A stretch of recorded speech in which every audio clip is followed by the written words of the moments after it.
Gálatas 5:26 até o 6:5. Peço que você ouça com fé a leitura da palavra de Deus. Não sejamos presunçosos, provocando uns aos outros e tendo inveja uns dos outros. Irmãos, se alguém for surpreendido em algum pecado, vocês que são espirituais deverão restaurá-lo com mansidão. Cuide-se, porém, cada um para que também não seja tentado. Levem os fardos pesados uns dos outros, e assim cumpram a lei de Cristo. Se alguém se considera alguma coisa não sendo nada, engana-se a si mesmo. Cada um examine os próprios atos, e então poderá orgulhar-se de si mesmo, sem se comparar com ninguém, pois cada um deverá levar a própria carga. Vamos orar ao Senhor?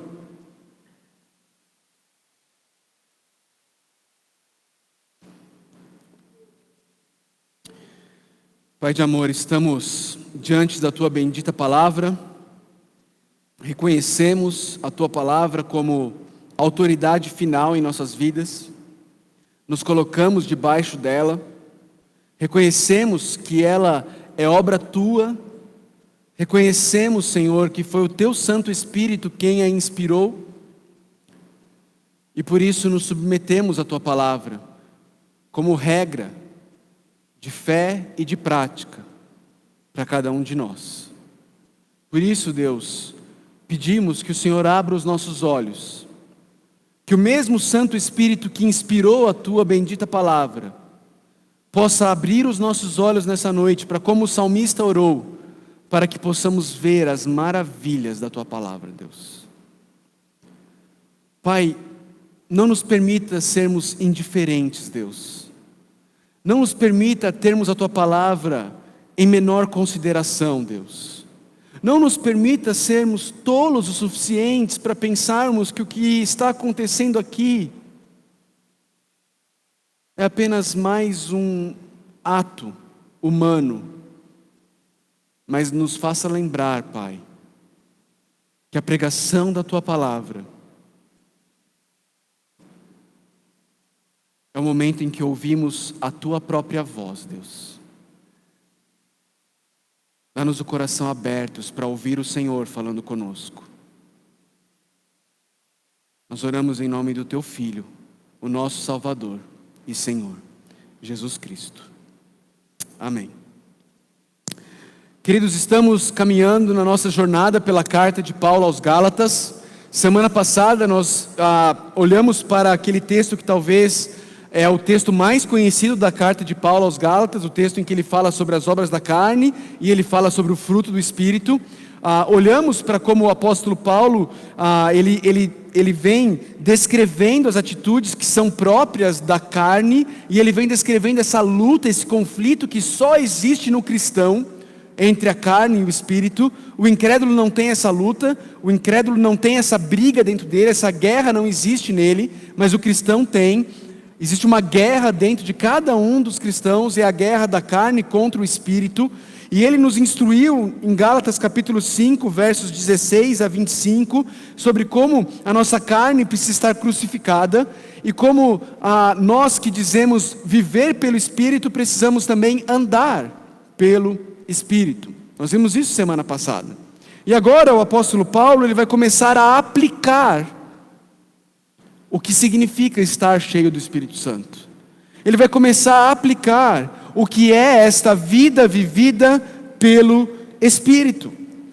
E é muito pedagógico, é muito educativo, que ele comece falando sobre aquilo que já Santo Agostinho chamou de o início de todos os pecados, o orgulho. Paulo começa a aplicar o que é a vida no Espírito, o que é andar pelo Espírito, nos falando sobre aquele que é o início, o pai e a mãe de todos os pecados, o orgulho.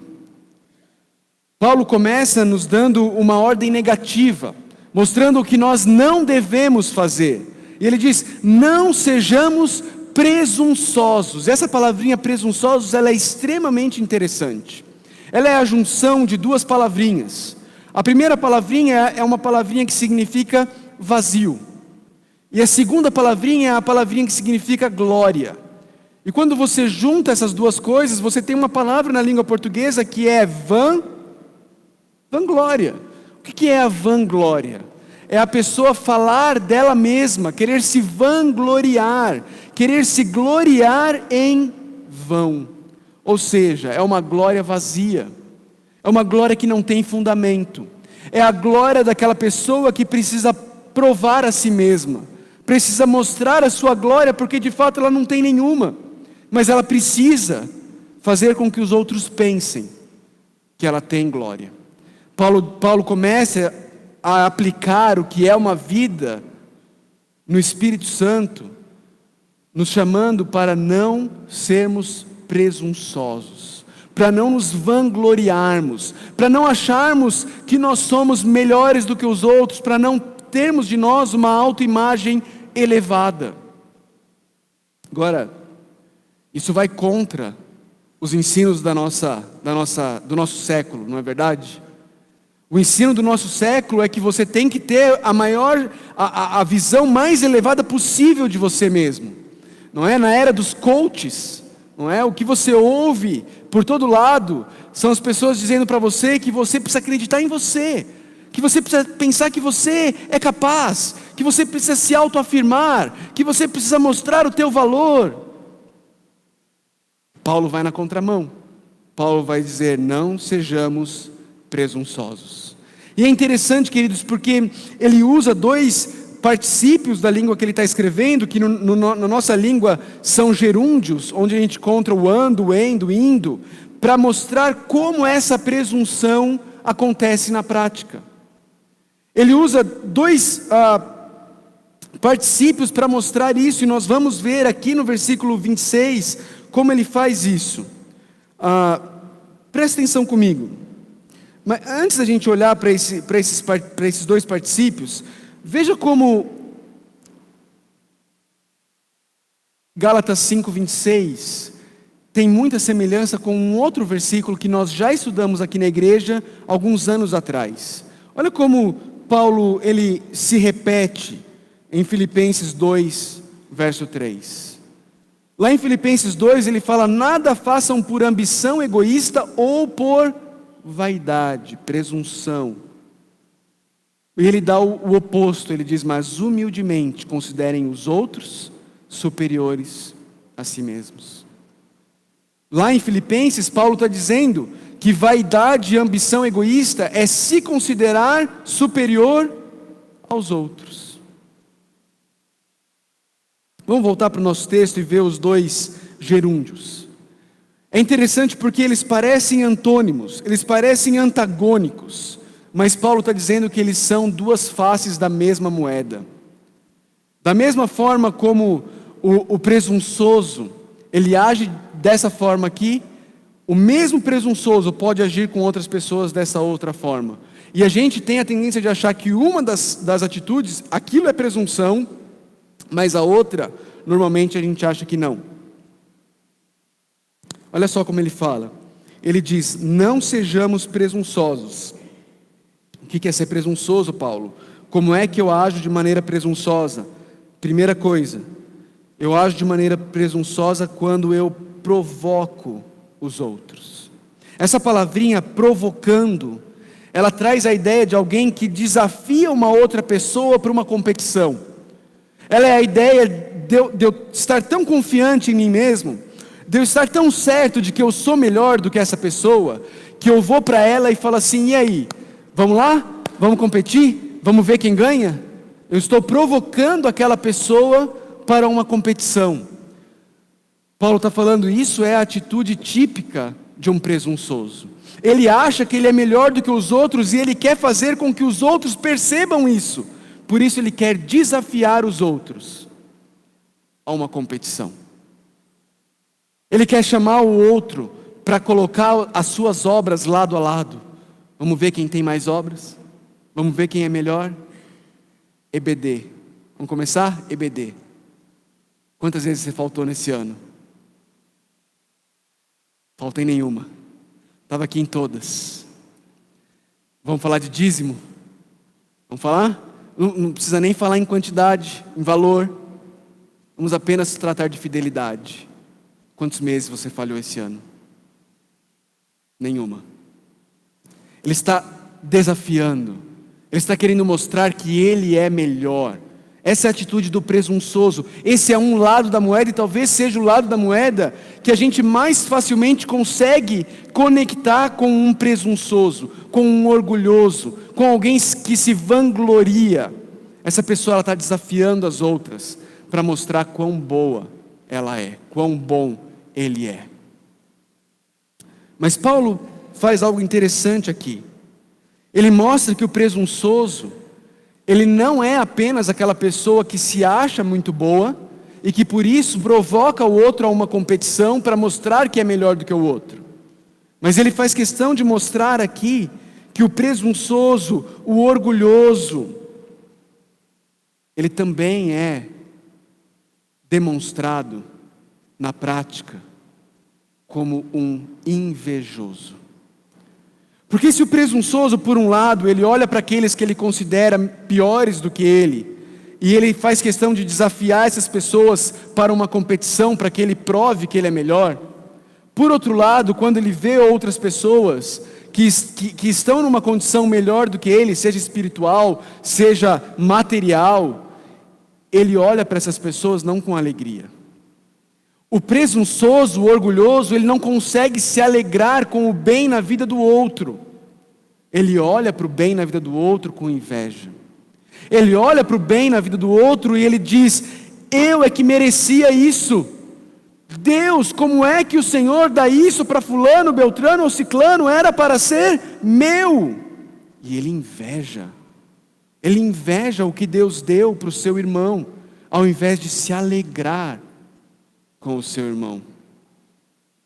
Queridos, você não acha interessante como Paulo correlaciona a maneira como eu e você tratamos os outros com a visão que nós temos de nós mesmos? Você não acha interessante como Paulo mostra aqui neste primeiro versículo que nós estamos estudando, que a forma como eu e você nos tratamos revela muito sobre a maneira como nós nos enxergamos, como nós nos vemos? Paulo está dizendo: meu irmão, minha irmã, se você tem uma perspectiva equivocada a seu respeito, se você é um presunçoso, você, de duas uma, ou você vai tratar os outros depreciando os outros, instigando os outros a uma competição para mostrar quão bom você é, ou você vai tratar os outros com inveja, com inveja.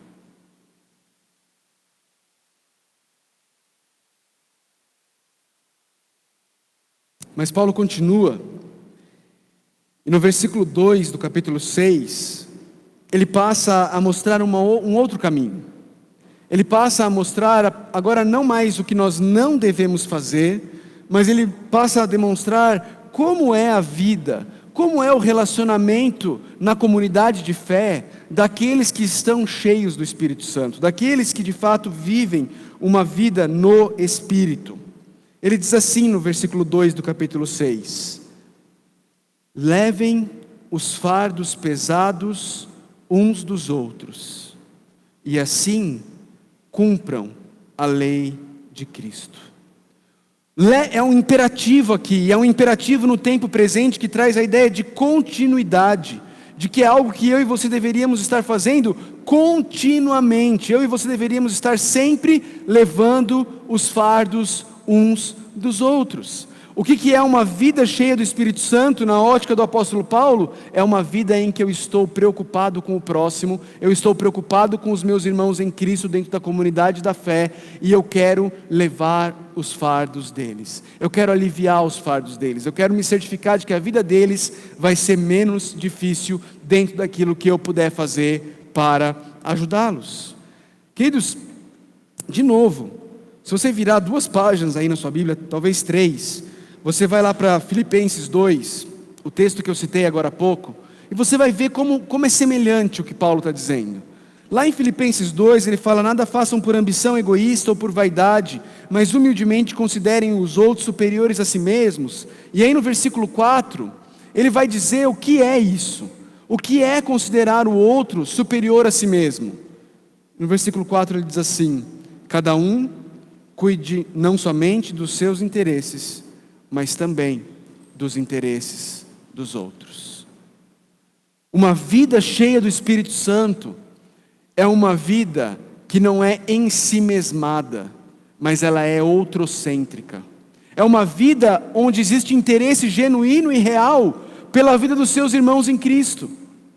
Agora, queridos, não tem como viver essa vida, não tem como levar os fardos uns dos outros, sem desenvolver relacionamentos profundos e reais dentro do corpo de Cristo. Não tem como desenvolver, não tem como viver essa vida de levar o fardo uns dos outros, se você nem conhece uns aos outros, se você não sabe nem o nome uns dos outros, se você não tem a menor ideia do que está passando na vida uns dos outros. Para você poder levar os fardos uns dos outros, você precisa de fato viver a vida na comunidade de fé. Você precisa conhecer as pessoas. Você precisa saber o que está se passando na vida delas. Você precisa estar integrado e não apenas ser um frequentador de um evento, onde você bate o cartão no domingo à noite. Mas você precisa de fato fazer parte da comunidade. Você precisa viver a vida comum com os teus irmãos. Porque senão, você não vai nem saber dos fardos. Muito menos você vai poder levar os fardos uns dos outros. Interessante que o apóstolo Paulo diz que é quando eu e você levamos os fardos uns dos outros, quando nós aliviamos as dificuldades uns dos outros, sejam elas espirituais, sejam elas financeiras, sejam elas familiares, não importa qual é o convívio, qual é o ambiente desses fardos, mas quando a gente faz isso, é assim que nós estamos cumprindo a lei de Cristo. É assim. Você quer cumprir a lei de Cristo? Paulo está dizendo. A maneira de cumprir a lei de Cristo é aliviar o fardo uns dos outros. É estar disposto a servir, a amar uns aos outros. Interessante como ele fala a mesma coisa no capítulo 5, versículo 14. Ele diz assim: toda a lei se resume num só mandamento: ame o seu próximo como a si mesmo. Ame o seu próximo como a si mesmo. Mas não é um amor de palavra, não é um amor da boca para fora, não é um amor que é muito bonito nos lábios, mas que não encontra eco na vida. O amor que resume toda a lei é o amor visto no serviço. De fato, você está com a Bíblia aberta aí? O versículo antes do 14, o 13, Paulo fala assim: irmãos, vocês foram chamados para a liberdade, mas não usem a liberdade para dar ocasião à vontade da carne. Ao contrário, sirvam uns aos outros, mediante o amor. Amor é serviço, amor é prática, amor é perder. Amor é estar disposto a perder do seu tempo, perder da sua privacidade, perder do seu conforto, para o bem do próximo, para aliviar o fardo do próximo. Paulo faz uma ligação agora entre o versículo 3 aqui do capítulo 6 e o versículo 26 do capítulo 5. Ele diz assim: se alguém se considera alguma coisa, quem é o que se considera alguma coisa? É o presunçoso do versículo 26. Se alguém se considera alguma coisa, Paulo vai logo dizer: não sendo nada, porque é isso que todos nós somos. Se alguém se considera alguma coisa, não sendo nada, engana-se a si mesmo. Queridos, é interessante como essa é uma das marcas do orgulho, uma das marcas da presunção, uma das marcas da vanglória. A marca do presunçoso, do orgulhoso, daquele que se vangloria, é que ele não percebe quão orgulhoso ele é. Ele está cego para a sua própria presunção. C.S. Lewis, o autor das Crônicas de Nárnia, nesse livro aqui, que você deveria ler, Cristianismo puro e simples, ele diz o seguinte sobre o orgulho. Ele diz assim: não há defeito que torne uma pessoa menos popular, e nenhum do qual tenhamos menos consciência do que esse vício. E quanto mais nós o temos, mais o detestamos nos outros. O vício que me refiro é o orgulho ou a presunção. Não é fato isso, queridos? Não é verdade que o orgulho faz com que as pessoas se afastem de nós? Quem é que gosta de estar perto de alguém que só fica gabando dela mesmo, dele mesmo? Quem é que gosta de estar perto de alguém onde nada é bom o suficiente? Uma pessoa amarga, uma pessoa cheia de crítica, uma pessoa que só sabe ver coisas ruins nos outros. Quem é que gosta de estar perto dessa pessoa? Ninguém gosta. Mas o fato é que na mesma proporção que ninguém gosta, nós não percebemos a grandeza e a feiura do orgulho dentro de nós mesmos. Nós conseguimos ver nos outros. Nós detestamos o orgulho nos outros, mas nós não conseguimos perceber o quão orgulhosos nós somos.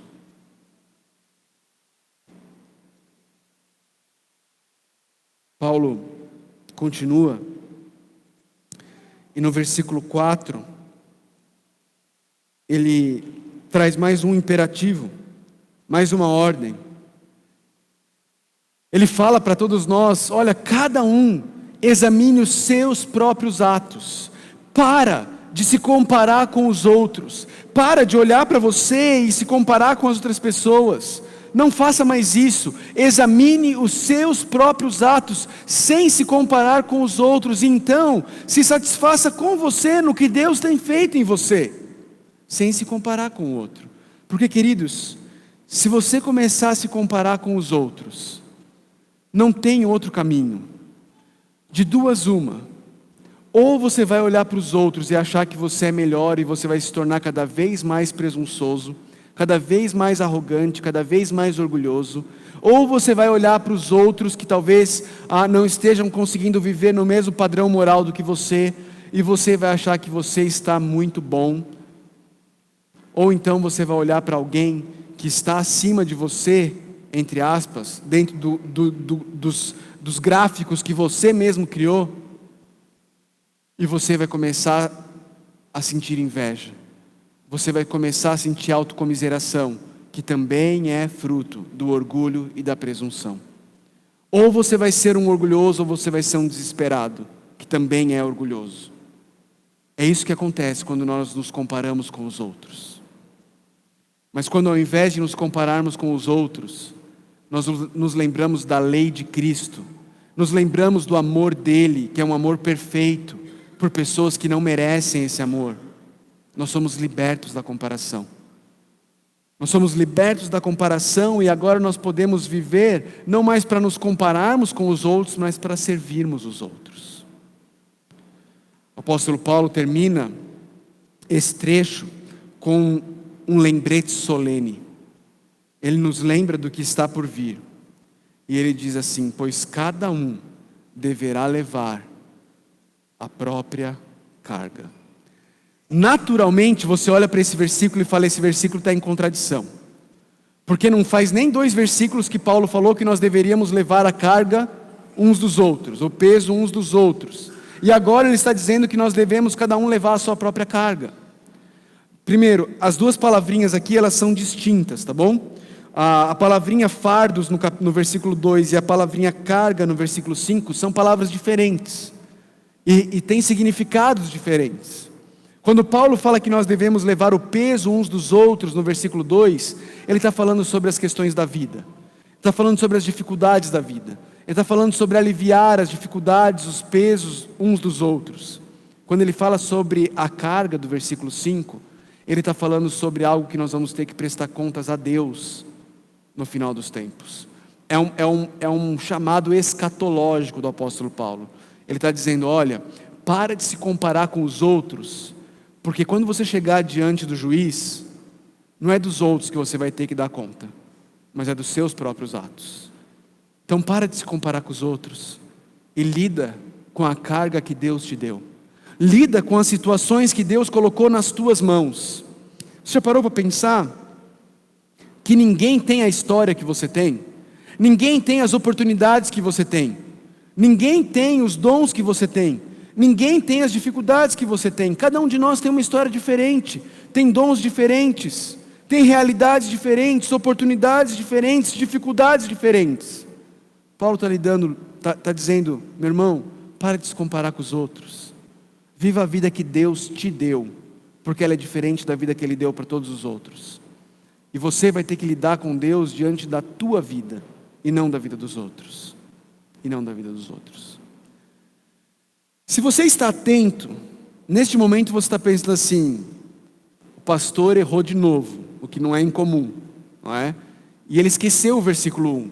Ele esqueceu de falar do versículo 1. Talvez o versículo 1 seja muito difícil, ele pulou. Não, não é isso. É porque eu creio que o versículo 1 não é isso dessa vez, tá bom? É porque eu creio que o versículo 1, queridos, é uma excelente ilustração do que Paulo quer dizer com levar a carga uns dos outros, levar o peso uns dos outros. Ele começa no versículo 1, chamando a igreja da Galácia, se referindo a essas pessoas como irmãos. Irmãos. No versículo 26 do capítulo 5,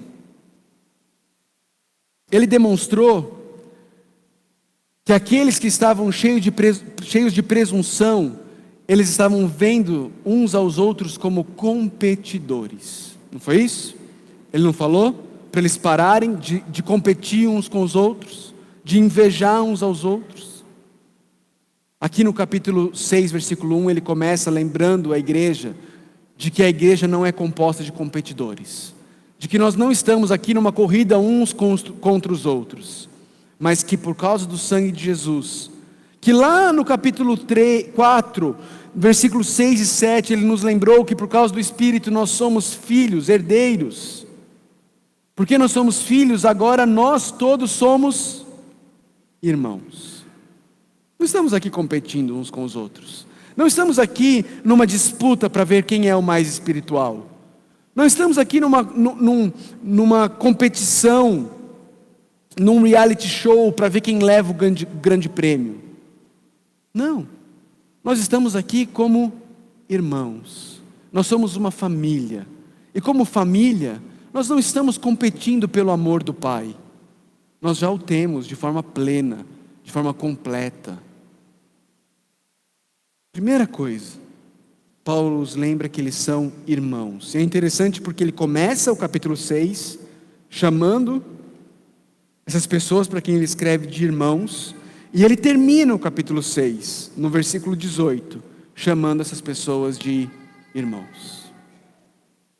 E ele diz então: irmãos, se alguém for surpreendido em algum pecado, Paulo agora traz uma situação hipotética. Ele não está se referindo a uma situação específica.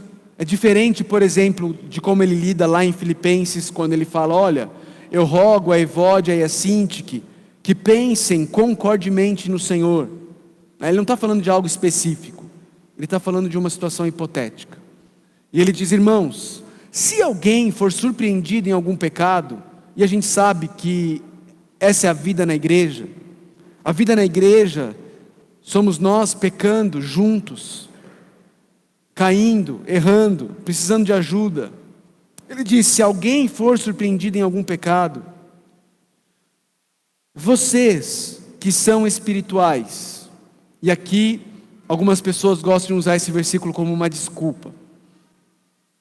Não, pastor, o que Paulo está dizendo aqui, ele está dizendo aos que são espirituais. Eu não entro nessa. Se você foi lavado, se você foi redimido pelo sangue do Cordeiro, o Espírito Santo habita em você, e você é espiritual. Você é espiritual. O Espírito Santo te dá dons, te dá frutos. Ele tem transformado a tua vida. Você é espiritual. Paulo está falando com você. Ele está dizendo: irmãos, se alguém for surpreendido em algum pecado, vocês que são espirituais deverão restaurá-lo. palavrinha restaurá-lo aqui, ela é usada nos evangelhos para falar sobre como Pedro, Tiago e João, os pescadores, depois de uma noite pescando, eles pegaram as redes e eles começaram a remendar as redes. Aqueles buracos que foram formados na rede. Eles estavam restaurando a rede. Paulo está dizendo, irmãos, se alguém entre vocês está vivendo no pecado, caiu no pecado, qual que é a função de vocês? Vocês que são espirituais devem ir até essas pessoas e devem restaurar essas pessoas. Devem trazer essa pessoa para que ela seja plena de novo, para que ela seja inserida de novo no todo, para que ela de novo esteja completa. Mas deverão fazer isso com mansidão. Com mansidão. Interessante essa palavra mansidão, porque ela nasce da percepção da nossa própria fraqueza e capacidade de cair. O manso é aquele que olha para aquele que foi surpreendido no pecado e ele não olha para ele e diz assim: eu não acredito que você fez isso, eu nunca faria isso. O manso é alguém que sabe que nele existe tudo o necessário para cair da mesma forma que aquele irmão, que se ele não caiu, foi por pura graça de Deus. É um fruto do Espírito, está lá no versículo 23 de Gálatas 5. Por que é o manso? Por que ele deve restaurar com mansidão? Porque o manso, restaurando em mansidão, ele vai ter cuidado para que ele também não seja tentado. Existem algumas interpretações do que significa isso. Pode ser que signifique não ser tentado no mesmo pecado que a outra pessoa caiu. Essa é uma realidade, isso pode vir a acontecer. Alguém que vai tentar ajudar uma outra pessoa e acaba caindo no mesmo pecado. Mas é provável que o que Paulo significa aqui, queira dizer aqui, é para você tomar cuidado para você não ser tentado a se achar melhor, superior do que aquela pessoa. Você vê que o contexto todinho ele está falando sobre presunção, sobre vanglória, sobre orgulho, sobre se achar superior aos outros. É muito provável que é disso que Paulo está falando. Que quando eu e você formos restaurar um irmão que caiu em pecado, devemos fazer com mansidão, tomando cuidado para não sermos tentados a achar que somos melhores do que eles. Essa é uma das formas de levar o peso uns dos outros. Queridos, é uma forma extremamente difícil, tanto que muitos de nós não gostamos de fazer isso. Evitamos isso ao máximo. Deixamos o irmão no pecado. Muitas vezes preferimos fofocar sobre ele, preferimos ir falar para o pastor sobre ele, do que ir lá restaurar o irmão. Como se víssemos um irmão com a perna fraturada, mas falássemos, não, fratura exposta, não, isso é feio demais para mim, eu não dou conta não, deixa ele. Mas ele precisa de você. Ele precisa de você. Irmão, e você precisa dele. Você que está com a fratura exposta, você precisa de ajuda. Você precisa deixar que alguém leve o seu fardo com você. Você precisa deixar que alguém te ajude. Você precisa deixar que alguém com mansidão te restaure. Às vezes as pessoas pensam que não querer ajuda é sinal de humildade. Não quero atrapalhar ninguém. Na verdade, não querer ajuda é um sintoma de orgulho no coração. É achar que você não precisa um do outro. É achar que você dá conta sozinho. É achar que você pode viver a sua vida cristã pela sua própria força. Algumas aplicações e implicações desse texto. Primeira delas, eu e você precisamos perceber nesse texto que a primeira e maior evidência de que estamos cheios do Espírito não é uma experiência individual, mas sim os nossos relacionamentos no corpo de Cristo. A maior e primeira evidência de que você está cheio do Espírito são os seus relacionamentos no corpo de Cristo. Para mim é muito, como eu disse no começo, pedagógico mesmo, que o apóstolo Paulo comece a falar sobre as implicações de uma vida cheia do Espírito Santo, falando sobre os relacionamentos no corpo de Cristo. Eu e você precisamos analisar isso na nossa vida. Porque, meu irmão, minha irmã, se você fecha os olhos e levanta as mãos durante a música, diz muito pouco se você é de fato cheio do Espírito Santo. Se você tem experiências, diz muito pouco se você de fato é e está cheio do Espírito Santo. Mas a maneira como você se relaciona dentro do corpo de Cristo diz muito se você de fato está cheio do Espírito Santo. Paulo vai dizer lá em Efésios que eu e você deveremos envedar todos os esforços para manter a unidade do Espírito pelo vínculo da paz. É esse tipo de atitude que demonstra alguém de fato cheio do Espírito Santo. É alguém que está preocupado com os outros. É alguém que está disposto a servir uns aos outros. É alguém que não está se achando melhor do que os outros e nem invejando os outros. Mas que humildemente reconhece o seu orgulho. Sabe que aquilo está dentro dele. Pede graça e está disposto a servir os irmãos.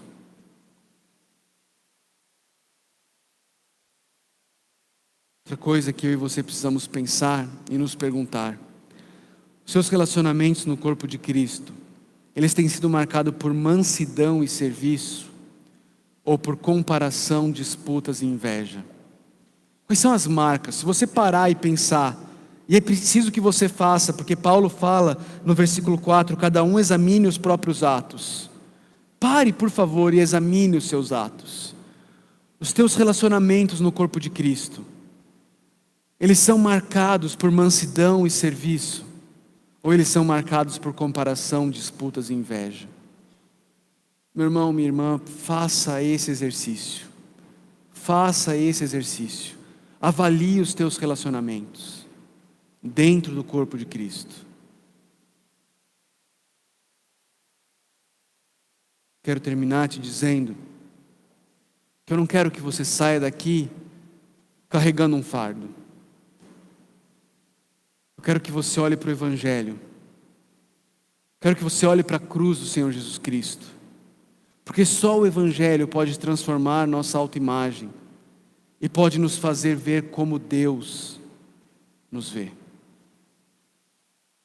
Queridos, o Evangelho, a mensagem do Evangelho, ela nos diz que somos muito piores do que nossas comparações nos fazem pensar. Nossas comparações nos fazem pensar que a gente está indo até que bem, está bacana. Comparado com o irmãozinho lá, eu estou 10. O Evangelho nos diz que nós somos muito piores do que nossas comparações nos fazem pensar. Ao mesmo tempo que nos diz que nós somos muito mais amados do que nossa inveja nos deixe perceber. Eu e você precisamos meditar mais no Evangelho. Precisamos gastar mais tempo olhando para o que a palavra de Deus diz sobre nós e formando a nossa autoimagem, não através das perspectivas humanistas seculares, não através do nosso coração enganoso, mas formando a nossa autoimagem através da palavra de Deus, que diz que nós somos miseráveis pecadores, mortos nas nossas transgressões e pecados, e ao mesmo tempo diz que nosso Deus, por causa do grande amor com que Ele nos amou, nos deu vida com Cristo, quando nós estávamos mortos nos nossos delitos e pecados. É isso que o Evangelho nos diz. E quando a gente entende isso, a gente para de se comparar. A gente para de estar preocupado com quem está correndo aqui do lado. E a gente mantém os nossos olhos fixos naquele que é o autor e consumador da nossa fé, Jesus Cristo. Porque foi Ele quem nos deu a fé, é Ele quem sustenta a nossa fé, É Ele quem caminha ao nosso lado, nos capacitando, nos carregando no colo, para que nós cruzemos a linha de chegada. E Ele vai nos levar até lá, porque aquele que começou a boa obra em nós, Ele há de concluí-la até o dia de Cristo Jesus. Nós não precisamos nos comparar, nós não precisamos tentar diminuir os outros para que a gente possa crescer, nós não precisamos ser dominados pela inveja, nós podemos ser uma comunidade de amor, ser uma comunidade amada, marcada pelo amor ao próximo, um amor demonstrado inclusive na disposição de restaurar alguém que caiu no pecado, com mansidão, para que eu não seja tentado a achar que eu sou melhor do que ele, mas com amor o suficiente para trazer, para colocar o osso no lugar, que às vezes dói, mas é necessário, para o bem daquela pessoa, por amor àquela pessoa, para não mais usá-la como muleta para os meus próprios pecados, olhando para outra e dizendo, mas eu não sou tão ruim como ela, mas ir em amor até aquela pessoa e restaurá-la à comunhão com Deus e com a igreja. Queridos, que Deus tenha misericórdia de nós, que Ele de fato nos ajude a sermos essa comunidade. Eu não consigo ver outro caminho para uma comunidade cristã, a não ser uma comunidade marcada pelo amor. Para isso, eu não consigo ver outro caminho, a não ser chamar a cada um de nós, que reconheçamos o nosso orgulho, porque esse é o primeiro passo para lidarmos com ele. Quanto a gente achar que nós não temos orgulho no nosso coração, nós não vamos lidar com ele. Reconheçamos o nosso orgulho. Se arrependa do seu orgulho. E creia no Evangelho. Creia que Jesus Cristo morreu na cruz do Calvário por você. Por você. Seus pecados estão perdoados. Você não precisa provar mais nada, nem para Deus, nem para ninguém. Porque você não vai conseguir. Mas Jesus Cristo já provou no seu lugar. Ele foi perfeito no meu e no seu lugar. Se arrependa e creia nele.